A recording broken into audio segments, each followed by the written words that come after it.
Tafoya, Councilmember Yeoman, Councilmember Burrell, Councilmember Paul, and Councilmember Saxton joining us tonight. And so we'll be ready to go. We've asked Councilmember Paul to go ahead and lead us in a moment of silence and the Pledge of Allegiance. If you'll please join me for a moment of silence.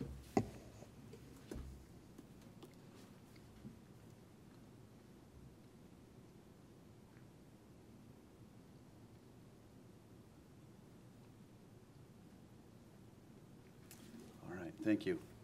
If you'll now follow me in the Pledge of Allegiance.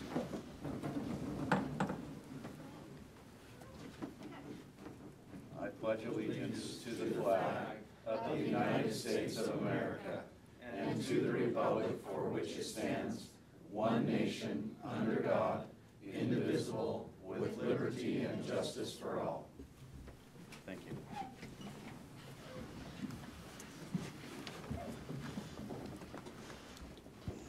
Thank you, Councilmember Paul. Okay, we've got just a few consent items. We'd like to see if we can get through the approval. This will be the approval of the May 15th City Council minutes, the May 8th Joint City Council Planning Commission meeting minutes, as well as the April 10th City Council work session. Do I have a motion for approval? Or first comment, any changes or recommendations? Okay, do I have a motion to approve? Mayor, I'd like to make that motion that we go ahead and approve May 15th, 2018 council minutes, May 8th Joint Council and Planning Commission minutes, and April 10th City Council work session minutes as written. Okay, thank you. Do I have a second? I'll second. Thank you. All in favor? Aye. Any opposed? Okay, thank you. We've got a couple of action items here we need to work through. So, Jason, if you'd like to take the first one. Yep, I'll take the first one. So on this action item, consideration of Resolution 1812, this is the new publication that we're trying to establish, the new newsletter. We passed this around probably a couple months ago. Staff and I have been working through it. We actually met with the owner of this new publication. He lives in North Ogden. He was going to be here tonight, but he's got a little boys t-ball game that he was going to go to. But you have some of the information, and Andy had a little bit of questions on the legal notice that they have worked out together. He's okay with it. We feel okay with it. So we're just looking at you guys to approve the resolution. And we're looking at early fall to do it. I think the residents are going to love it. It's going to be great. It's going to also incorporate our business, our schools, and everything else going on. So we're excited about it. It's going to be a lot better than what we've got. Okay. Excellent. Council, comments? I just have a question, Jason. So for as long as the billing is going out every other month, will it go out every other month? It'll go out every month. Even prior to the billing changing? Yep. Okay. Okay. And for the individuals here, just understand this will replace our traditional newsletter that comes out in the water bill every other month. So we will now update that, enhance that. In fact, it's quite an enhancement that's being proposed. So it should provide an opportunity for a lot more information. So comments? Okay. Do I have a motion then to approve Resolution 1812? So moved. Do I have a second? Second. Okay. Councilmember Burrell, second. This is a roll call vote. Councilmember Tafoya. Aye. Councilmember Saxton. Aye. Councilmember Yeoman. Aye. Councilmember Burrell. Aye. Councilmember Paul. Aye. Motion carries. Thank you. Okay. We're going to go into a public hearing to discuss the request for amendment of zoning map from an R18 single-family residential to an R16 single-family residential for property located approximately 5154 South, 2700 West. Mayor, I need to declare a conflict of interest and at the counsel of our city attorney recuse myself from the meeting. Okay. Go ahead and do that. Thank you. He just can't vote. Okay. Do I have a motion to go into public hearing? make that motion that we go into public hearing. Do I have a second? I'll second that. I got a little uncomfortable there for a second. We don't No have one a wants to go second. into public hearing. Okay, I've got a first and a second. All in favor? Aye. Any opposed? Thank you. We are now in a public hearing. Steve, let's go ahead and begin with you if it's okay, and then introduce the discussion, and then let's have input from anybody who'd like to talk about that, okay? Would you want the applicant first? Or me? You know, applicant would be fine if you want to step up. Okay, please have us your name and address. Thank you. My name is Doug Terry. I currently live at 2509 West, 5175 South in Roy. I also own the property down at 27 that we're going to talk about. Perfect. And Okay, I have a Doug? flyer I'd like to hand y'all. Okay.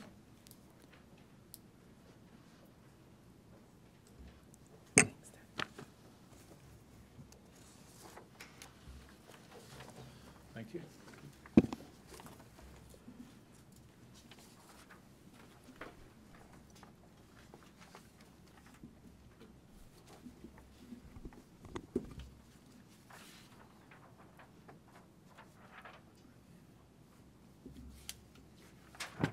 Jason. Okay, A please. couple acres I'm looking to rezone. I've tried to rezone it into townhomes, and the neighbors didn't really agree with that, so I've decided to rezone to patio homes. There'll be a single-level patio home, more like an adult community.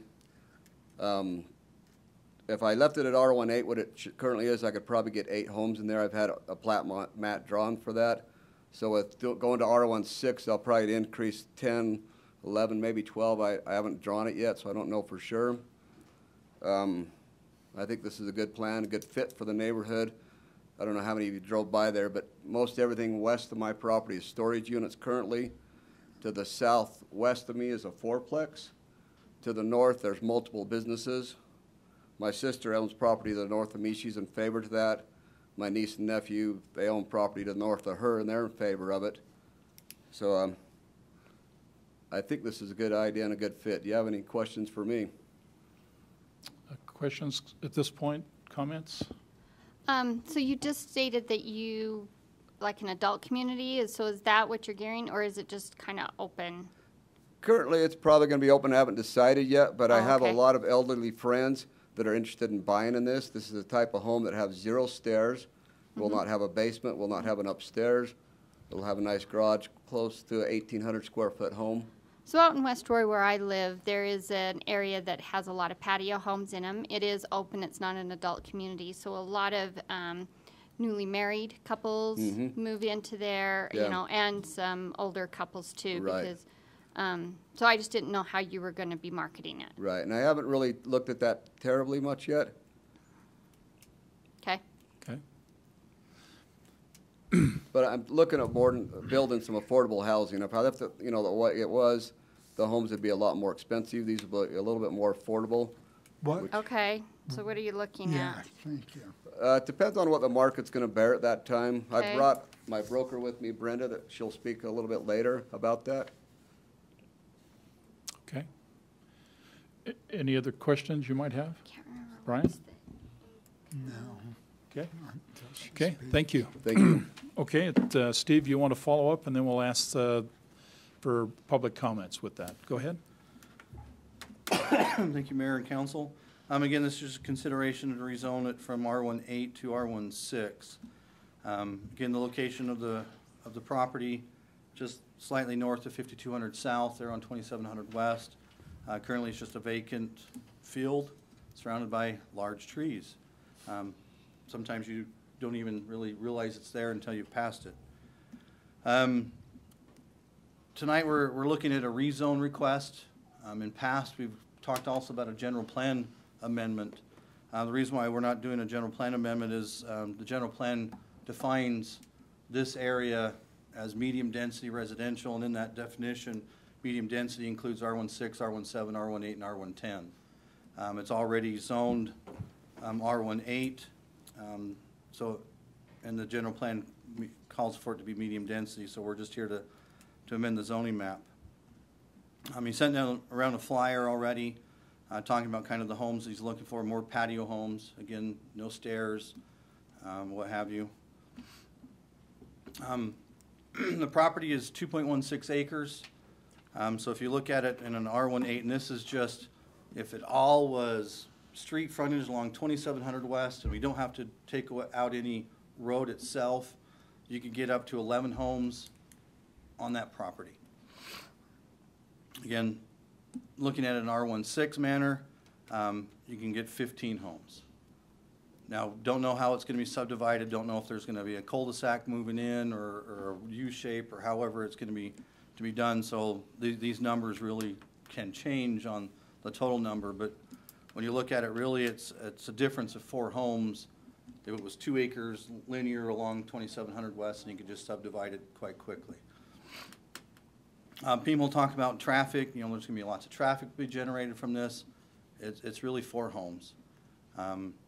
It's a 3-bedroom at most building, so you might get, if it's an elderly couple that's doing it, you'll have their 2 cars and anybody that visits, very similar to any single-family home that's out there, so you're not generating a huge number of additional cars or additional traffic. Even within the neighborhood, there's not a whole lot of residential single-family homes. They're there. They've already create the traffic that's going to be there. Most of the traffic that they see is really, I'm on 48, there's a train, I'm going to go down to 56 and get over, or vice versa, just a way to get out, or I'm going to the aquatic center or the golf course, so I'm kind of creating traffic, but this won't necessarily create more. I mean, it does, but really in essence, when you're talking about 4 homes, that's at most 8 cars, you're not doing much. Now, if it's a medium family that has 2 kids that are teenagers, yeah, you're going to get 2 more cars, but every home that's like that has teenagers, has more cars anyway. So I don't know if you have any questions for me. Any questions for Steve? No. So the Planning Okay. Commission and staff recommend approval. Thank you. Appreciate it, Steve. Okay. Anybody would like to step up and give us some public comment? Comment on this property? Anybody? Okay, if you would, just need your name and your address, please. All right, my name is Blaine Williams. I live at 5044 South, 2325 West. Okay. And actually, I've been looking for patio-type homes. And I looked just off 4,000 into over there, and the price there, basically for just a 2-bedroom home there, was $380,000. And so, I'm just saying, I'm more in favor of this because it seems like it could be something well worth in with my realm. I'm a little too old to keep going up and down the stairs at my place, but I think it attracts the right kind of environment, even if there's a family with kids, however they decide to do it. But I'm in favor of that, so thank you. Thank you. Thank you for your comment. Anybody else like to make comment?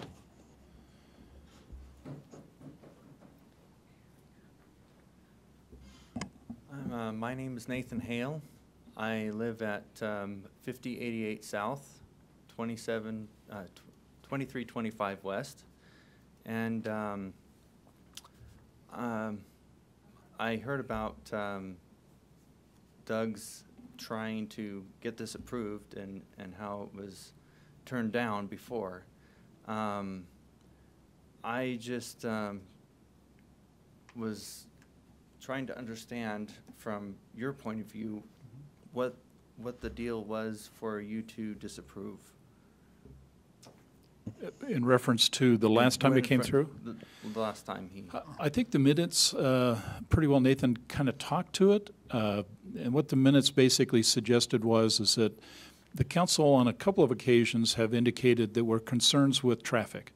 The townhouses, I believe, from that particular meeting would have put a lot more people at that location.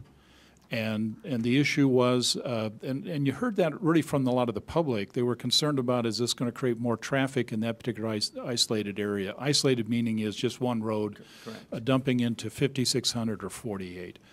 I think that really is resonated with some members of the council at the time. And I also think that because there were a few people from the audience who lived in that general area, didn't sense that the townhouses actually fit in that particular environment.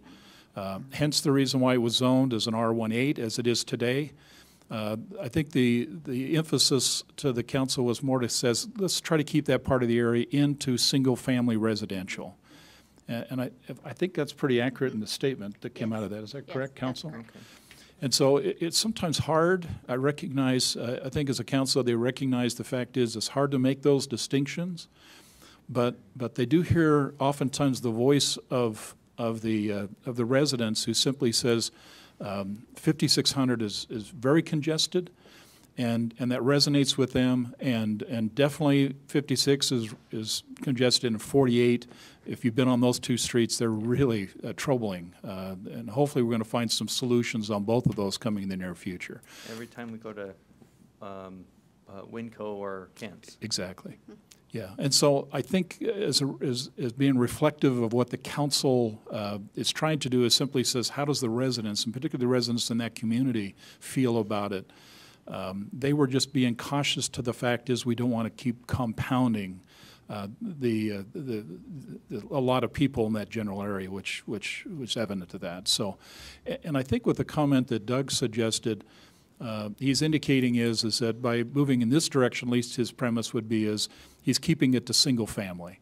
And I think that's his intent, keeps it kind of uniform to what the people in the area really wanted in the first place.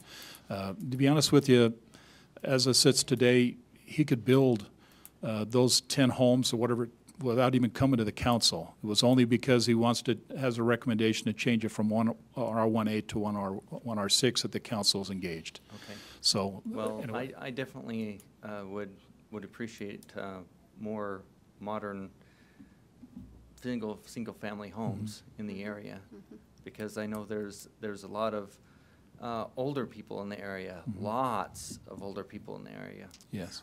That would really could really use some houses that are less expensive than $300,000. Sure. Yeah. And I just want to say that would be a good thing for the area. Okay. We appreciate your comment, Nathan. Thank you. Okay. Anybody else would like to make comment? Oh, okay. Your name and address, please. Hi, my name's Brenda Nelson. I'm Brenda. the broker with Better Homes and Gardens in Yes, Far Brenda. West Utah. Mhm. You know I'm in Utah. I've been working with Doug on this project for several years. We've met about it. I like his focus on the patio homes. We've talked about pricing, where he'll be pricing it at. We don't want to go too crazy. We want to keep it affordable, $250 to $300. It's going to depend on what that client's going to want in their home. Class C, all brick front. He's really thinking of making it a beautiful home. I'm excited because I have clients that need patio homes and we can't find them. Some of our houses have 31 offers a piece on it, so it's crazy. So I'm super excited. I have another client that just went into a wheelchair, and now she's got to have a custom home built with wider doors. So I'm hoping something like this will work for her too. So, Okay. Any questions? Like I said, we'll probably be between $250 and $300. Okay. There's no way we're going to try to get much more than that. Okay. Well, thank you for your comment. Okay. Okay. Anybody else? Your name and number, please. Your address. Thank you. I'm Wendy Packer. I live at 5149 South, 2700 West. Perfect. Thank I you. live right across the street, a little bit kitty corner from the property, and we have horses, and so traffic is a big concern. And I want to keep it at a bare minimum, and we're okay with patio homes, just not more. They're okay with R18, so I think we just need to leave it at R18. I'm fine with that. Okay. Thank you for your comment. Anybody else would like to make comment? Name and address. Thank you. My name is Randy Scadden. I live at 4433 South, 1800 West. One thing that's kind of interesting is you specifically look at the Roy real estate market, especially in comparison to the rest of Weber County, is we have somewhat of an attrition problem in the sense that we have the second highest number of homes specifically sold in Weber County, directly behind Far West. And that is not because we have net new real estate coming into the market. It's more people are coming into Roy and moving out of Roy. Patio homes, specifically in this particular real estate market, I look at my parents as an example, would be ideal candidates for a home specifically like this. I look at a lot of the people that are actually up in Councilwoman Burrell's neighborhood that we both live in that are starting to age out that could also take and basically benefit from these types of homes. And so from that perspective, and if we're looking at someone who is going to stay in the community from a long period of time perspective, patio homes do meet the actual current market needs. And so from that perspective, I would highly recommend that the council take and actually approve this development. Thank you. Thank you, Randy. Anybody else? Okay. Name and address. Thank you.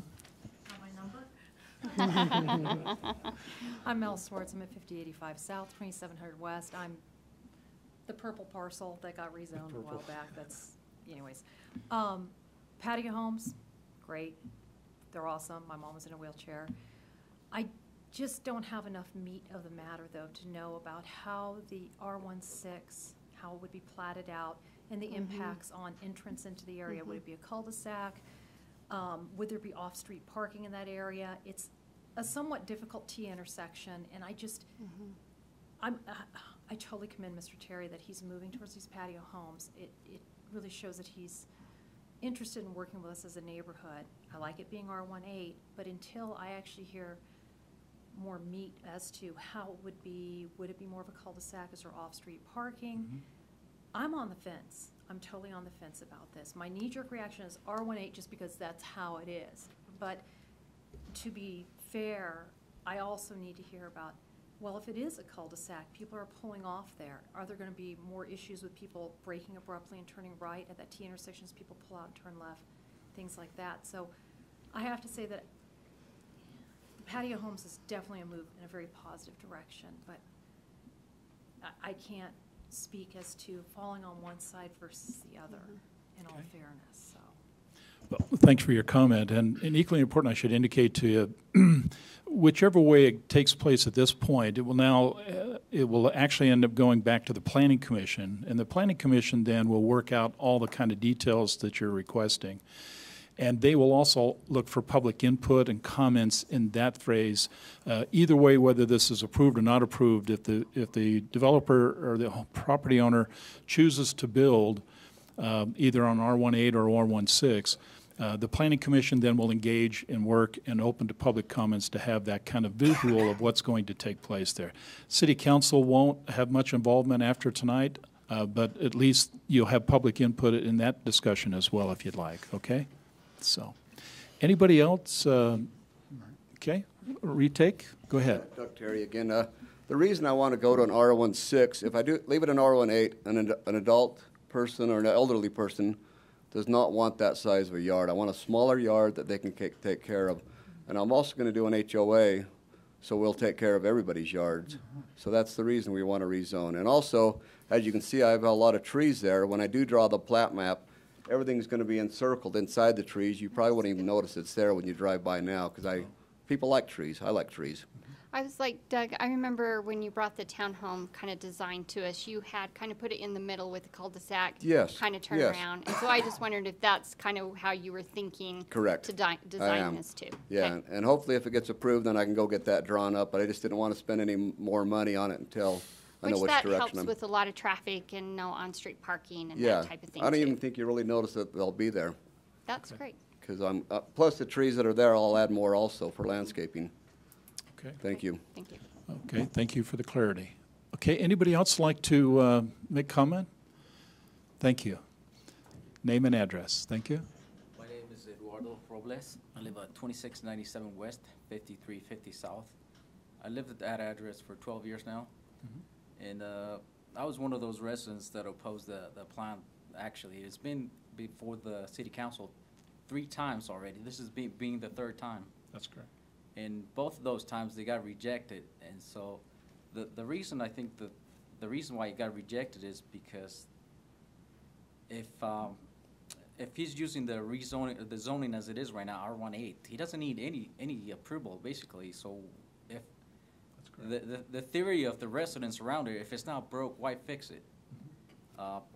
Last time, it was a few inconsistencies with pricing and a good plan. And I think there's a little bit of inconsistencies on price again. You know, 250 to 300,000. You can buy a house, a block northwest for 270,000. To me, there's an inconsistency with price again already. So why change the zoning when it's already at R18? I mean, if he wants to build smaller houses, that's fine.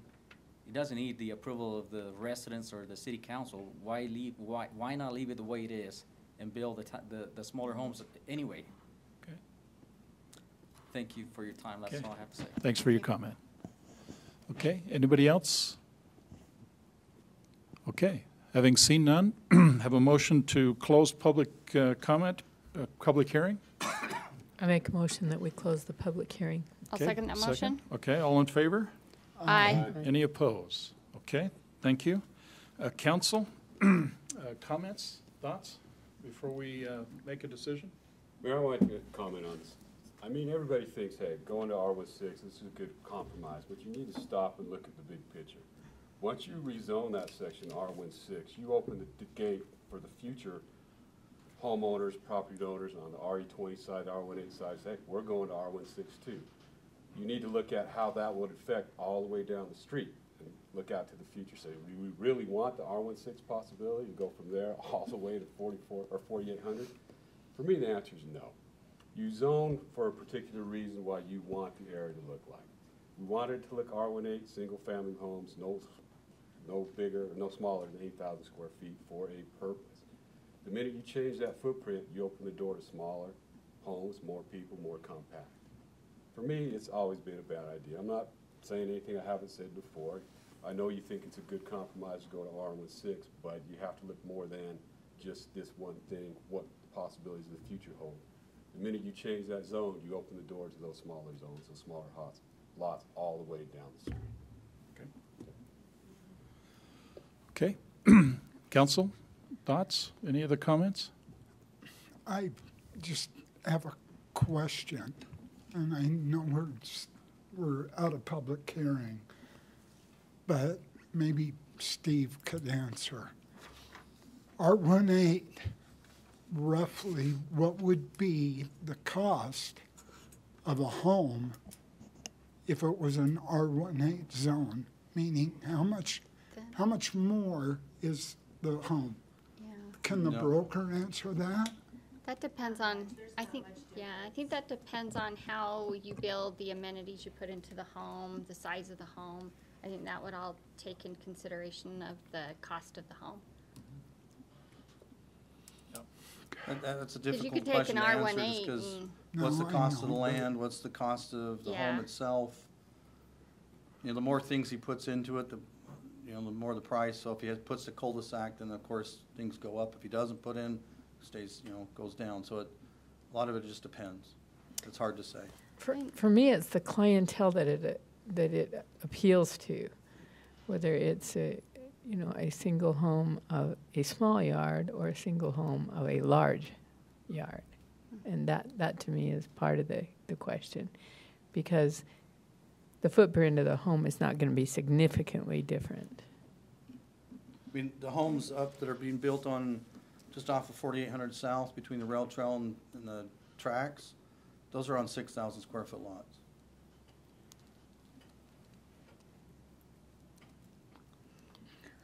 Say that again. Where are you talking? To the north, we're between the railroad tracks and the DNRG trail or West Park. There's 65 homes that are being built. Okay. Those are all on 6,000 square feet I wouldn't say that's true, because I walk that every day. I see those homes that being built, and they're over 3,000 square feet, so I don't know about that. I mean, you can still get a huge home. But they As are, long as your they are setbacks. upstairs and Yeah, downstairs, so. they're larger. Or Or, a patio yeah. home, you're gonna wanna spread it out. Right.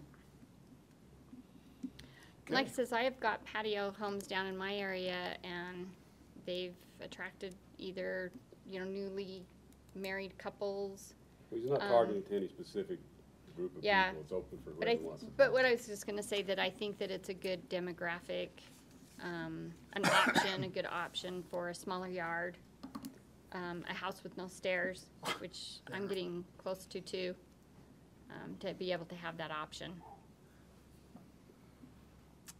Okay, council, any other comments? Having seen none, heard none, please, let's go ahead and, do I have a motion then to approve the proposed ordinance 1812 to amend the zoning map from an R18 single-family residential to our R16 single-family residential for property located approximately 5154 South, 2700 West? I'll make that motion. Okay, do I have a second? I'll second it.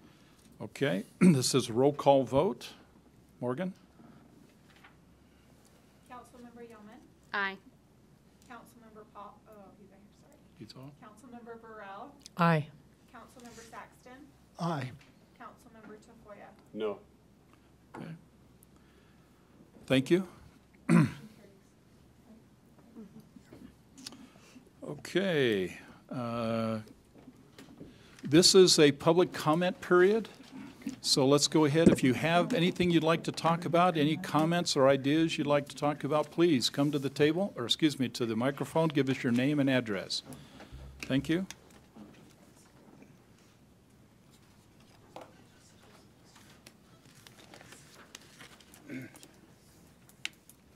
Hi,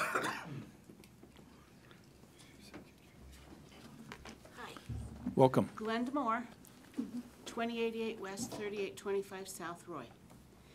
And I'm here because I have some concerns about the proposed ice skating rink.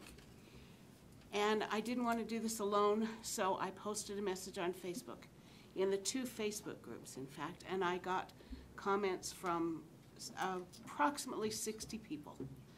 So that's what I'm bringing to you. I have a little printout of all of their comments. I have one for each of the council members and the mayor, so you can read that. I could read you my initial message, but it's kind of long, and I think it would be better to just hope that you will read everything that's here, okay? I like the idea of an ice rink. It's kind of a romantic thing, and where it would be is, in the oval, it would have the lights on, and you have people skating and holding hands, and you have the kids and all that stuff. But it's not a good location. A lot of people like to just drive around in the holidays and look at the lights. You won't be able to do that with all the cars that are going to be there, and all the people that are going to be walking by, and the people that are going to be buying concessions and all that stuff. There are going to be people parking on the streets, and my sister owns a rental property that's adjacent. It's right over there, and I know that's what's going to happen, is they're going to park over there, and I'm sure it's fine for people to park over in the school and the church in the evening, as long as they don't have anything. But the residents have concerns about having this going on as well. And some of them who are neighbors, they have posted comments. So I would like to just bring this up to you guys and have you take them home and read them. Okay. Okay? Thank you. Thank you.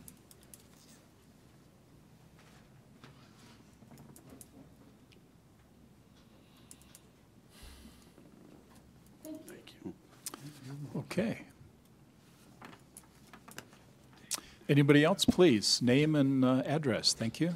Judy West, 5299 South, 2150 West. I'm very new to Roy, very new to council meetings.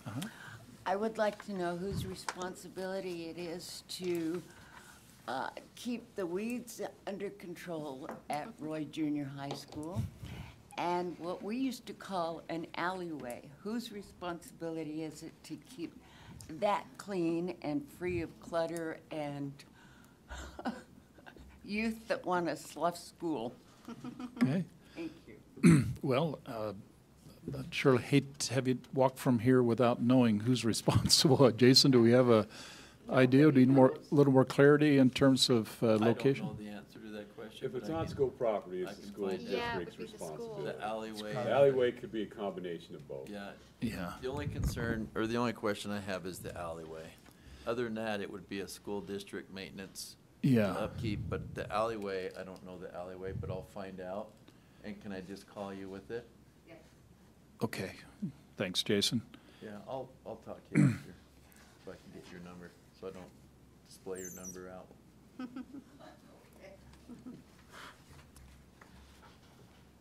Okay. Anybody else? This open public, so if you have any other things you'd like to share with us, please.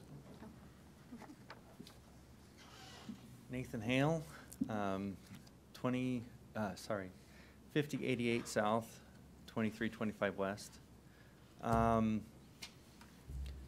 I've been really doing a lot of research on the taxes that are exacted of every resident and in the city and in the county, and I find it interesting that 44% of the $1,650 that I pay in taxes, property taxes every year, which is going to go up this year, 44% of that goes to the school district. Correct. That's the school district's cut. Mhm. So that's about $640. The next is Roy City with $277, and that's 19%, or 18 or 19%. And then after that, it's Weber County at $235, and that's at 16%. And then everything else, one thing is 7%, and everything else is 1% and 2%. I heard that I moved here in 2016 at the end of the year. So my taxes were paid up front when I bought the home, so I didn't realize how much they were. And last year I got the full tax bill. And I was wondering, really, is it really necessary to have a city council and a mayor and a city that exacts more money of us than the county, being a bigger organization? I heard that it was like 37% increase in taxes in 2016. What does that exactly go to? I understand that the police department got raises so that they can get good officers, and I approve that. And I think it's really important. And that's, I think, why the county decided to boost their taxes too, was because of the county sheriffs were losing officers left and right. So my question is, with all of the other stuff, like the rec center, which is over 40 years old and I've been there several times, and the water's cold and it's really not fun for my kids, and so we go other places. Is that particular anemone really cost effective, and should we discontinue it so that we don't have to pay kind of a forced fee in our taxes of $600,000 in the hole every single year? Just managing the budget a little bit better is kind of what I'm aiming at. I appreciate all that the city council does, and especially the Mayor Dandoy. I appreciate the direction you've taken this city. But, so I'm wondering if things can be managed just a little bit better. And should the rec center actually remain, or should it be renovated totally, or should it just be, have something else built there? Because I believe is it city property or is it the school district property? The school district owns the ground by which it's on. The city owns the building. Okay. So Yeah. was it a joint venture? It is, in fact, it's a continuation of that, although there's a portion of the money, and Travis will give the details, there's a portion of the money the school district pays to the city for their swim team. I think the last time I checked the numbers, it's like about $3,200 a year that they give the city to do that. They used to pay more when they used to have take advantage of the weightlifting capabilities. But I think some people offered some money to build them a really nice facility on campus, and I think they've redirected all that requirement over to a brand new facility that's in the Roy High School campus area to take that. But I think right now they heavily use the swim team heavily uses that complex, and they reimburse us I think about $3,200 a year to take advantage of that. Okay. So I just want to ask that the city council kind of, go over subjects like that. Okay. Because I don't see a need for it. There's other places that have $10 a year, $10 a month for a membership, and I don't think it's fair for everyone to pay for something that not everybody uses. Okay. Anyway, that's my.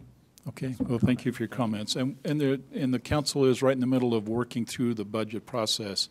And in 2 weeks, we expect to the city expect to present a budget to the council for approval. So we're in process right now. Thank you for your comments. Can I make one comment back to one of your concerns? You talked about the city taxes are higher than the county taxes. The city is where most of your services are provided, your fire, your police, roads, all that stuff. The county doesn't provide much services. So it stands to reason city taxes are going to be higher because that's where all your support services come from. Then it's the county that should be a lot lower because they've got they deal with roads too, don't they? Okay. Not in our city, but. Not in the city. Anybody else like to make comment? Oh, go ahead. Mayor, if I could, I would like to respond to that on the increasing the property tax. So I know it's a touchy subject. It's been a touchy subject for a long time. Having worked for the city for 20 years, and if I can just kind of maybe talk to the people that are listening for this meeting and also to the crowd on the increase. We attended a conference in St. George once a year. This conference is done, and all of the leagues and all of the cities and all of the towns come to this meeting, and they have various topics. We talked about budgeting. We talked about taxes in one of the meetings, and what a lot of cities are doing is they're doing a truth in taxation every single year.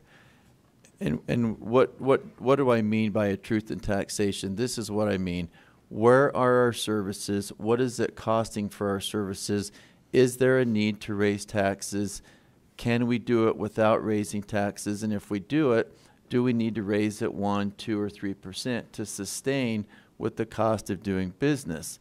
That's probably the very best method to do. Whether you raise it or not is up to the current city council. Why I think it was raised so much is we hadn't raised taxes for a really long time, and I'm trying to take some of the heat off the mayor and the council and give people a real perspective of the operations that go on in the city with infrastructure, equipment, personnel. We are the second biggest city in Weber County. We provide a lot of services. Yes, we do.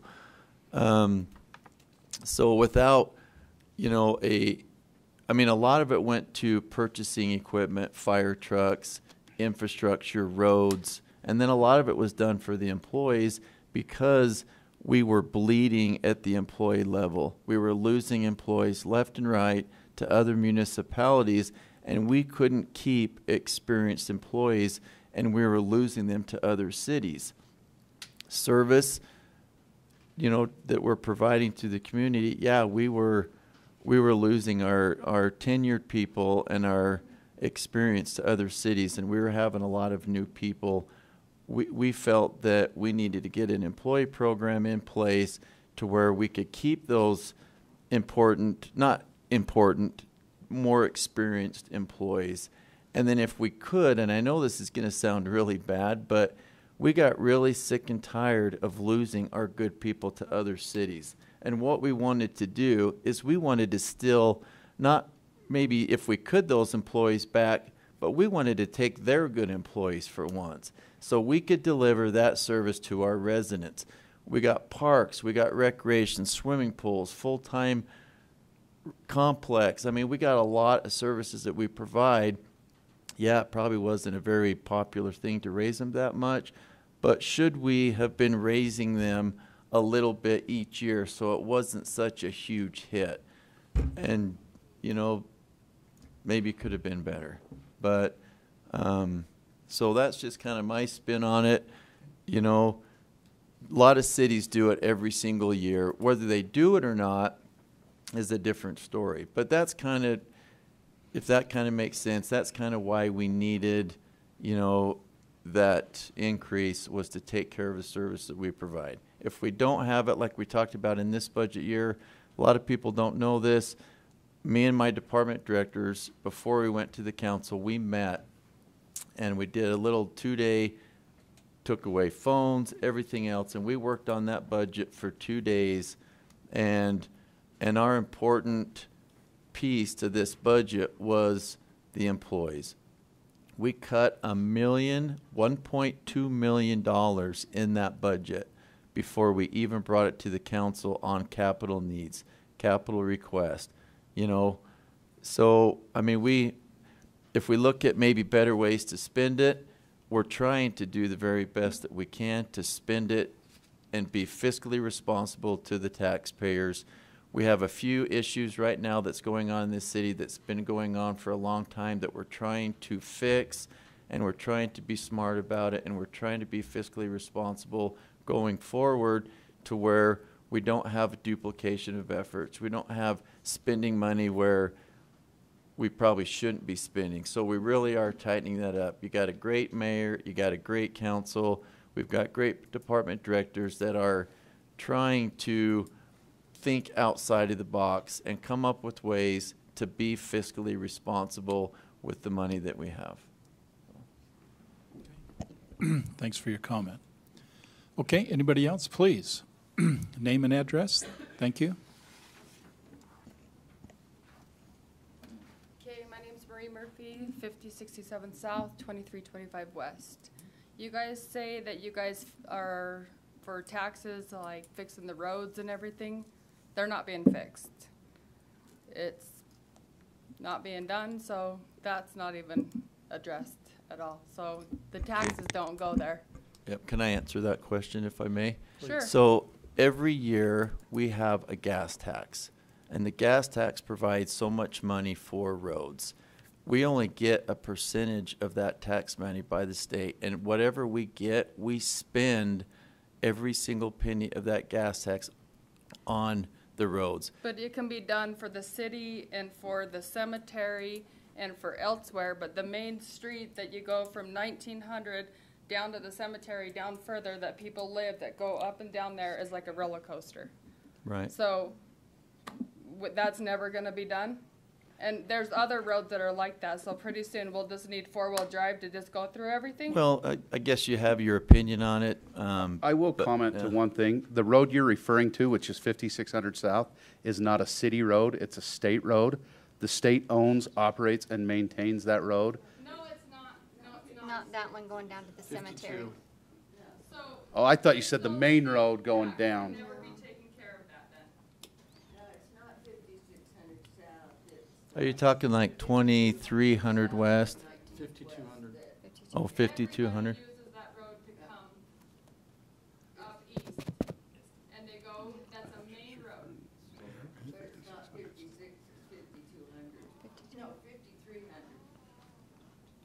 I thought when you said Main Road, you meant 5600. It's nothing but a roller coaster. So it must be 52. What keep, the street that Key Bank is on? 5200. 52? Okay. That's becoming a main road. Yeah, it is. Yeah, we, thanks for your comment.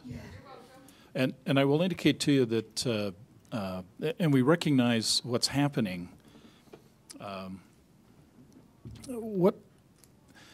Because we're seeing such growth, not so much anymore in Roy, in large part because we're just about built out, but we are seeing growth that's happening in Weber County, and particularly in Hooper and West Haven. And we have taken the message specifically to UDOT and with a really interesting challenge we face right now. And here it is. The main arteries through Roy, the 1900s, the 5600s, the 3500s, okay, those are state roads. They maintain them by the state. UDOT is responsible for those.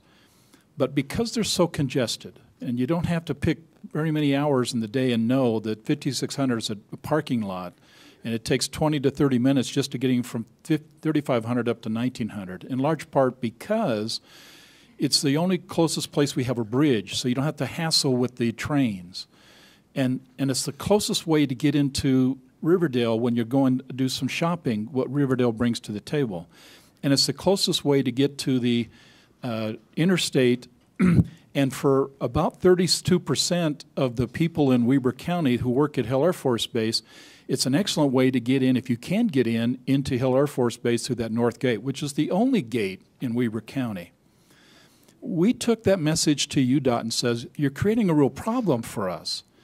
And the problem is that our residents, much like all of us here, have found ourselves where we have to find other ways to get through Roy.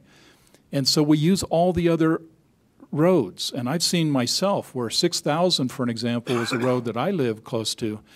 It's getting very congested. 4800, when they moved all those students into Roy High this year, really congested the parking lot and congested 4800.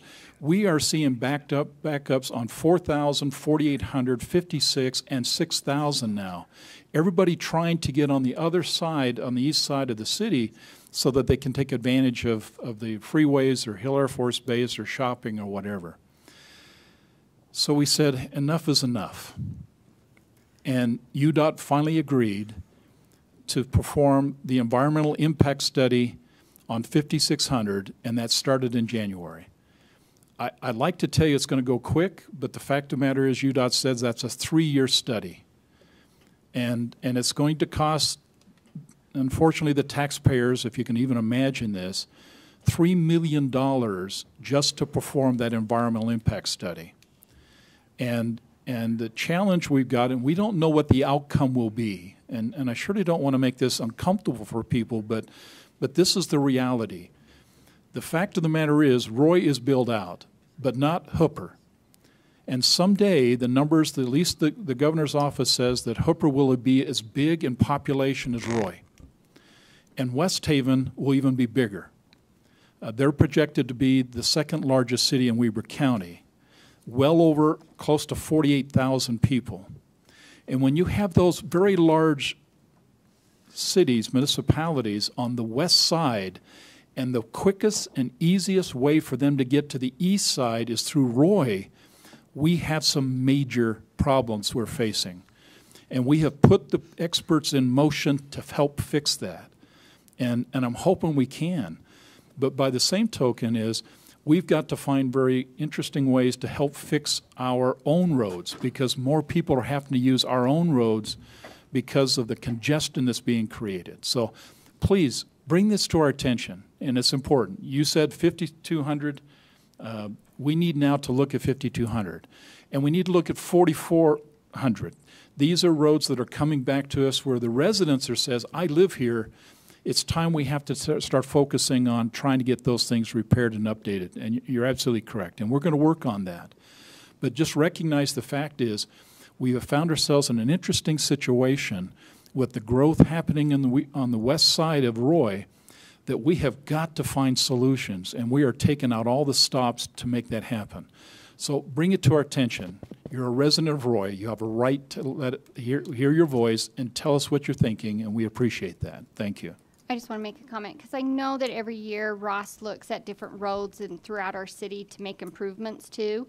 And so every year there's like, okay, we're going to, do these roads, and that's really good for us as a council to be able to know those roads. 52, can you get with Ross and see, if we can look at that road and see if that's something we might be able to put on the agenda to look at to see if it needs to be repaved, because I know every year he does put in the budget to do repaving on different roads throughout the city that does need repair. So it's not something that we're not going to drop it. Does that make sense? It is something every year he takes certain roads in the city to do repairs on.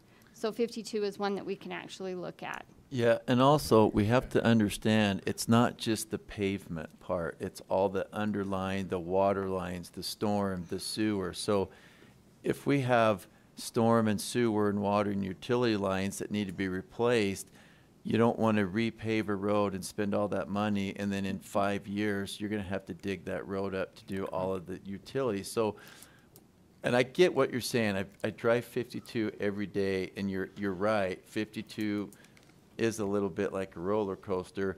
There's just a lot of roadways and a lot of utility. We have 4-inch lines. We got a lot of water lines throughout the city that if we know that they're coming due next year, then it makes sense to do that road and the utility lines at the same time instead of going back in and redigging them up. So there's kind of a system and approach, but I'll check it up. I'll check it out, and then I'll get back with you too on 52. Is possible. Okay. Yep, Thank you for your comment. Mayor, if I was going to say, everything we talked about, we already do, you guys, okay? We go through an evaluation, evaluate the roads, which ones are the worst, which ones could take time, which one could be put off. We've been doing this for years. Ultimately, it comes down to what Jason says. The money only goes so far. You can only do so many roads so many times, and that's the reality. Everybody thinks, oh, we raise the taxes, we should have money to do that. That wasn't for what it was for. We took care of our people. We want to make sure we always take care of those who take care of us. We caught them up to medium what they should be. They're not higher paid, they're not lower paid, it's what it should be, and we promise to always take care of them. And that's what that was about. If you want immediate results, it's going to cost money. Things don't cost free. Every year things go up. That's why we can only do so much at a time. We're doing our best that we can. We budget the best we can. We take on the worst roads at a time every year. It's always, we've been doing that for a long time. We'll continue to do that to stretch the dollar as best possible to fix the most serious problems at those times. Thank you, Councilmember. Okay, anybody else? Open public comments, please. Name and address. Thank you. I'm Haley Burns. I live on 2996 West, 4375 South. And these past couple of years, there's been more and more mosquito problems that have just been, put into more of the public's notice, just not only around here, but throughout the nation. So I have a few papers I'd like to hand out. Okay. Thank you. Thank you. And Councilmember Yeoman is actually a member of the mosquito abatement team. So if you have any questions, we might be able to direct some of that towards her. Yeah, I do serve on that board. I've been serving on the board for a few years now. It's a representative of every city that lives in Weber County, and we get together once a month to discuss how we can, better word, kill the mosquitoes. I was like, get rid of them, kill them. Abate. There we go. Okay. So there's a lot of research, and that goes into it. I was actually really amazed. There's a statewide conference that I attended in October with all the new techniques and things that they've got out there to be able to catch them, see what breeds are out there. Ways to be able to get rid of them they're using drone efforts, they're using different chemicals and stuff to be able to, catch them early, catch them late. So yeah, if you're interested in any of that, or if there's any information that I can give you or help you, yeah, totally get with me and then I can help you with that. But, you know, there is a lot of research and stuff, and they really try their hardest to be able to make sure that the mosquito, you know, population in that is, you know, that we can get rid of. There's things that we can do as citizens, watch our standing water that we have, you know, on our properties, because that will also increase, you know, mosquitoes that come. And so there's some things that we can do as citizens too to help decrease, you know, the mosquitoes population. I'm sensing, Ms. Burns, you may want to share some information with us as well. Yes, I have an idea. So I've noticed that in my neighborhood there are a lot of people who get bats in their attics. And the bats in the attics can be a problem, but they do help with the mosquitoes. And so we keep kicking these bats out, and it could end up being a resource that we could use to get rid of the mosquitoes. So there are these things called bat houses where you can just put up in different locations, and the bats go and live in there. And so we can use a resource that's already here.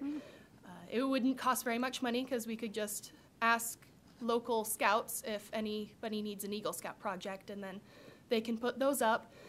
So it shouldn't cost too much. And then there's just some general maintenance that needs to be done just yearly to make sure that there's not wasps or wood you know, the wood's failing or anything, and that, you know, no predators. It also would help the bats in the area, which there are different diseases that are coming in that are killing the bats. And so this would just be a good way to take care of the mosquito issue in a very environmentally friendly way, because we wouldn't be introducing anything foreign at all, because the bats are already here. What if you're scared of bats? What? What if you're scared of bats? We'll protect you, Jason. Okay. Go online and look up cute bats.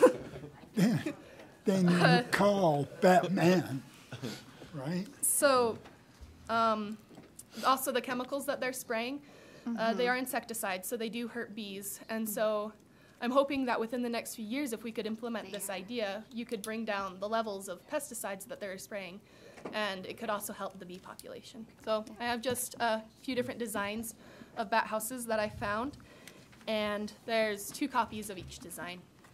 What I'm going to do, Haley, if it's okay, I'm going to go ahead and give this information to the Mosquito Abatement Committee that I'm on. And if they have any further questions or anything, looks like you've got your email address. Are they okay to email you? Because like I said, they're always doing research and always looking for other ways to be able to, you know, take care of the mosquito problem. So we're glad that the youth is involved and wanting to, you know, work on that too. So thank you. I'll give them this information. Thank you. Anybody else? Okay, having seen, okay. These are all different. Sorry, Randy Scadden, 4433 South, 1800 West. Just saving the best for last, and then we can all go home.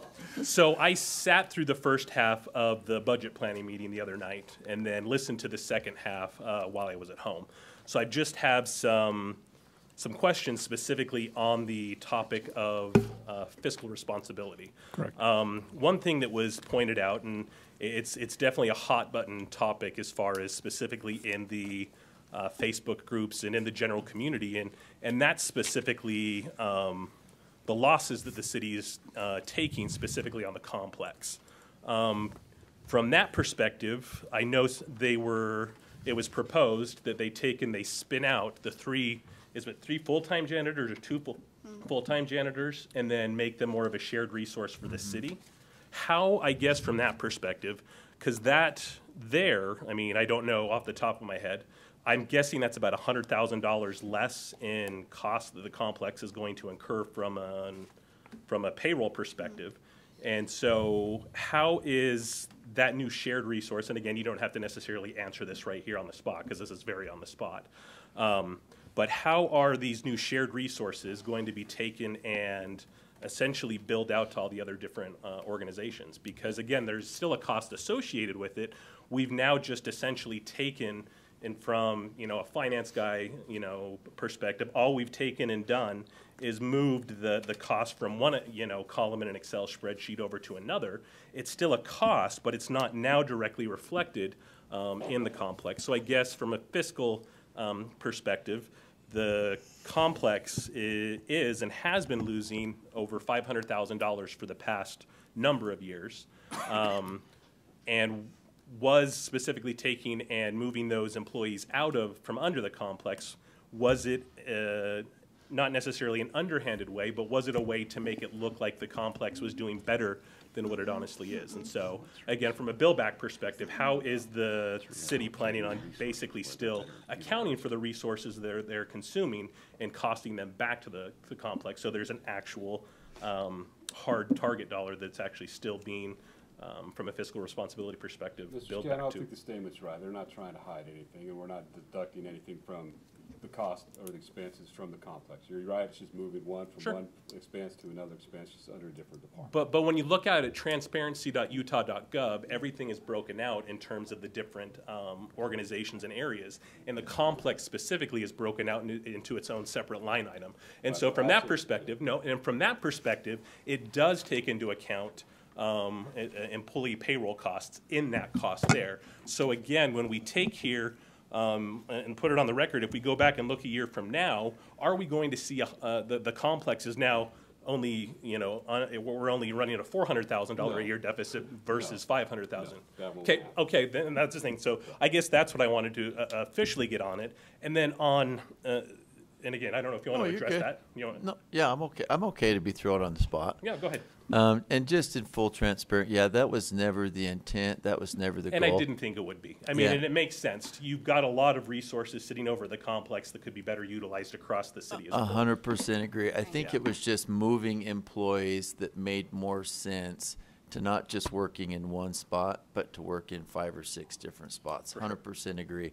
And when we talked with the department directors and specifically the Parks and Rec director, how better utilization, I guess, of the employees. Correct. 100% right. Okay, perfect. And so again, so if we take, and when the new budget numbers come out next year, if the cost for the complex has gone down 400,000, or down to 400,000, or whatever the cost difference is for these 3 employees, is that going to be reflected actually in the line item, budget items specifically, that the city takes and releases and gives to the state? Yeah, and it will. It will, okay. So as I say, so on paper, we're going to look like the complex isn't losing nearly as much this next year, but we're still going to be losing money. And again, it's interesting that Glendamore took and provided each of you specifically with the comments that were just in direct relation to the ice rink, which I'll jump to that here in a second as well. And that is, it was kind of a funny comment that somebody made, specifically as it relates to the complex, and they called it the elephant in the pool. Because again, we as citizens see that, you know, as Mr. Hale pointed out, our taxes are very high, and we're not utilizing this particular amenity specifically within the city, and so it's only in a government-run type of institution that you can continue to take and run a business at a loss for multiple year over year. I mean, I understand the intrinsic value that it places, that the community places on it, but again, at the end of the day, as Mayor Dandoy pointed out repeatedly during the budget meeting, at the end of the day, it's all about business. It's not personal, it's business. And so specifically from that perspective, the issue with the ice rink, there was a $358,000 set-aside budget item. Was it last year? It was in April. I think it was. Yeah, it was this year. It was this year. Okay, and I know specifically in the budgetary meeting there was the chiller specifically for the ice rink was going to have some dual purpose use, because as I'm sitting in this meeting right now, I'm a little warm. So the chiller did go out, and we have been anticipating that. It's old, so we're trying to say, okay, can we kind of operate the chiller for both, and that's kind of what we looked at. Gotcha. And I guess from that perspective, has the city, knowing that the chiller's been going to be going out, have they budgeted from a capital expenditure perspective to take and make sure that that's in budgets going forward, because as you said, it's gone out, and I know it's definitely warm in here, and Right. I want to get out of here just as soon as you guys, as fast as you guys do. So I guess from that perspective, has the city been planning for that to go out, or have they been relying specifically on the chiller that would be provided by potentially the ice rink? No, because the ice rink has just developed in the last couple of years when we got the grant. The chiller's been in there for probably 40 years. So, yeah, so no, they're not really related as far as, are we going to put them in operation because we're expecting it to go out? So no, that's not the answer to that. The answer, have we been putting money aside? I don't know. I'm only like 9 months in, so, but I can check with the maintenance director and get back with you on that. Perfect. You got it. And then also, specifically, who was the original one that applied for the ramp grant? And I guess what was the vision that they saw specifically with the ice rink? Because, I mean, if we look at Utah, Utah is pretty much a free market type of everybody looks to the free market to basically dictate what goes in. And so I guess from that perspective, was there any type of market survey done specifically looking to see if the citizens even wanted an ice rink?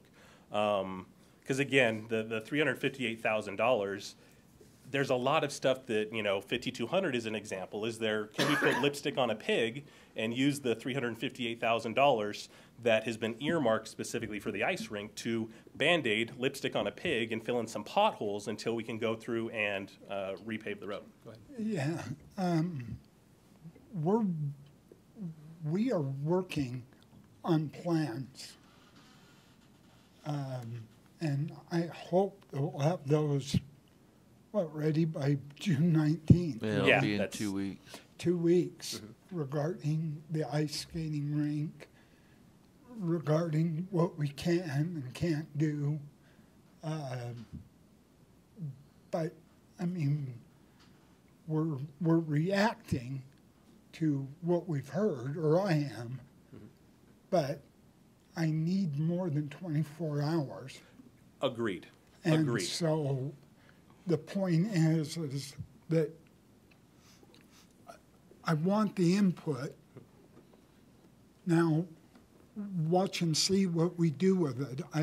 I've met with the city manager, and I've met with the recreation director about it already. And I think it's still a line from Councilman Paul, but I think I've got a plan, and I think it might work. Nothing like a politician. And there's nothing like a politician with a plan. But the bottom line is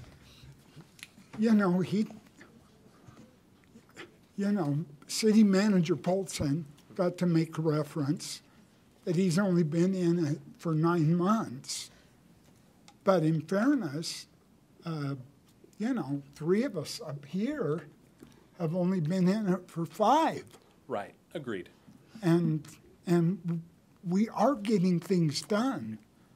And when you guys reach out and say, hey, are you listening? And then you call me on the phone and you say again, are you listening?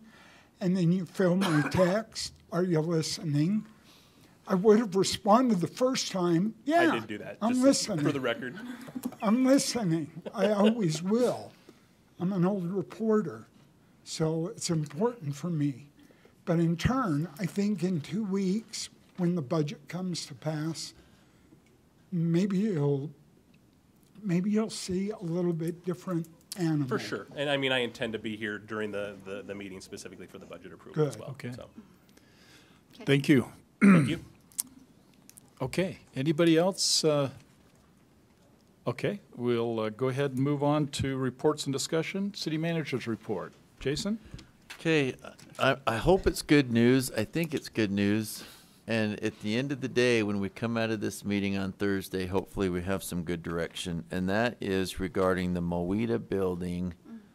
We have a meeting with the state and one of the senators to acquire this building and utilize the land. So we meet at, the mayor and I will meet with him in Salt Lake on Thursday at 4, and I will let you know how that meeting went.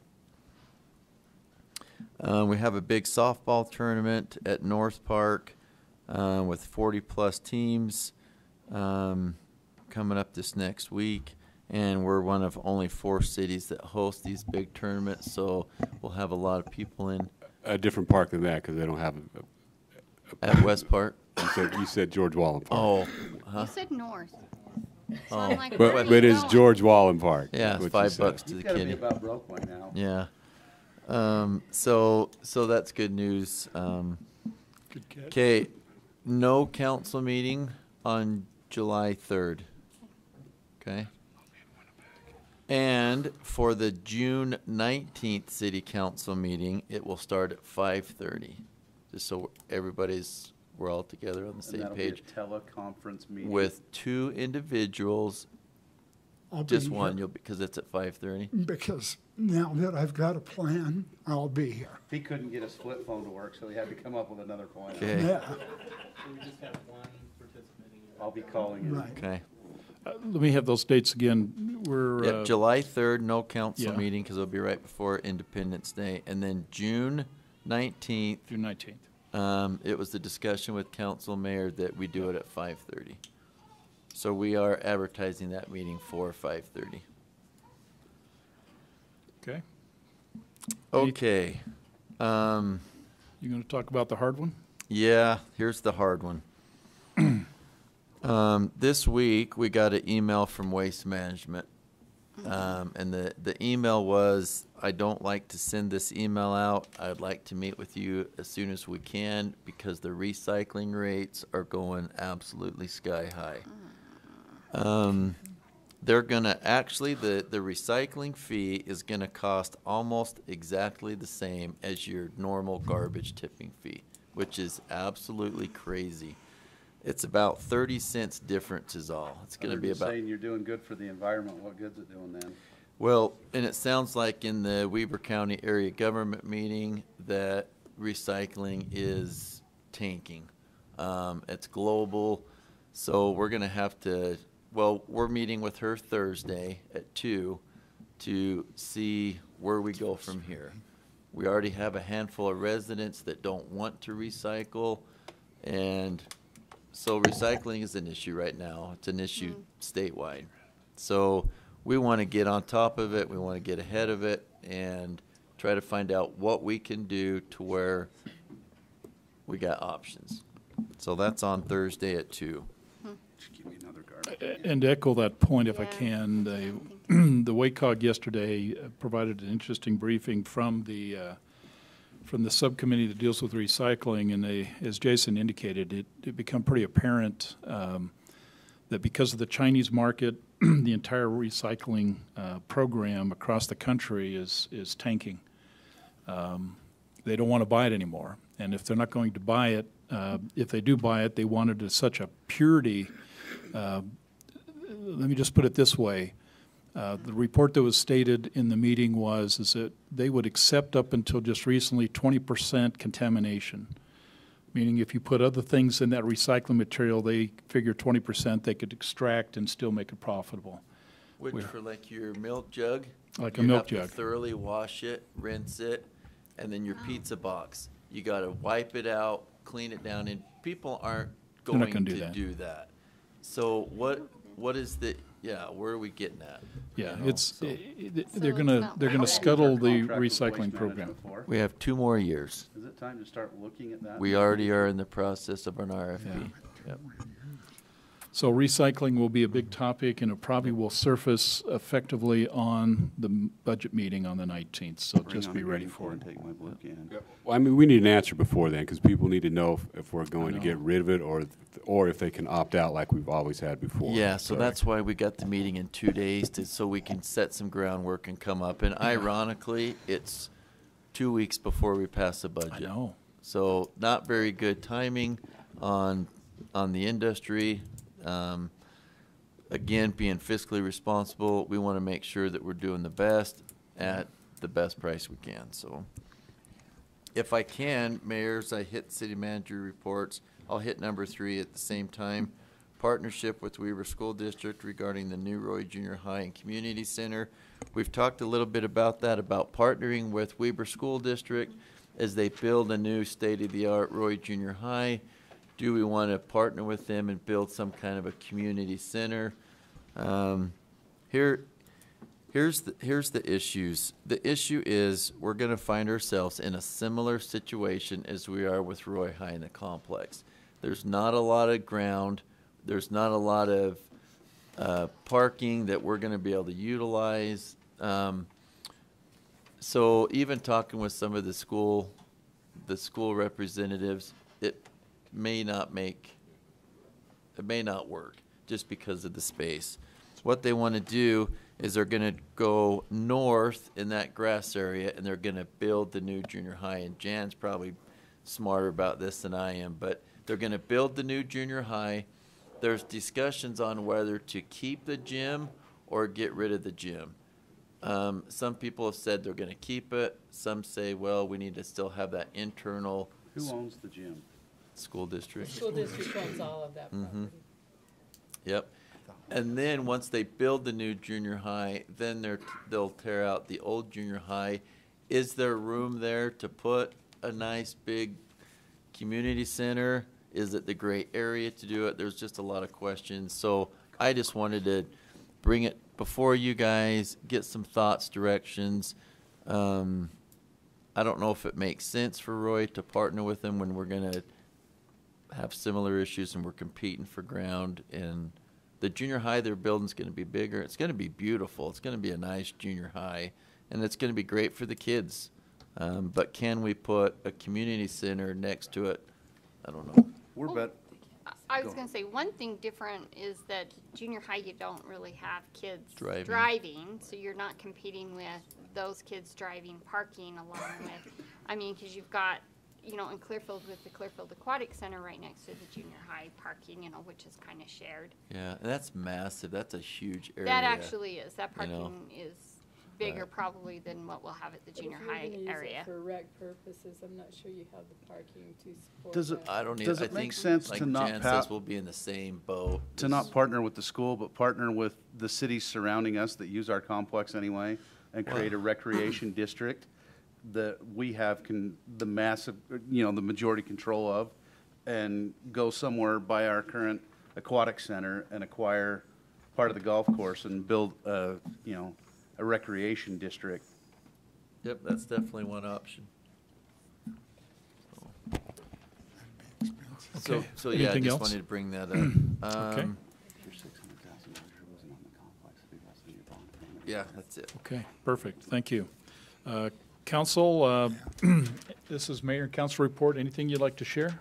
I'm just going to bring up one thing to keep it on the forefront, because it's probably been way more discussion than the ice rink has. Car washes. Are we close to eliminating them from the ordinance? Bring it on. A prepared speech. You ready? I don't know. Do you want me to take this, Jason? Yeah, Okay. take it. When it was brought up to my attention, at least from you, timing-wise, I couldn't get it on to the next planning commission meeting, because I do have to have a public hearing. It has to be noticed 10 days in advance. And then the next planning commission meeting was a work session. It's been scheduled as a work session, so we can't take public hearings. So it is scheduled for next Tuesday for the planning commission to take action. We did discuss it in the last planning commission. They did have some questions, so I'm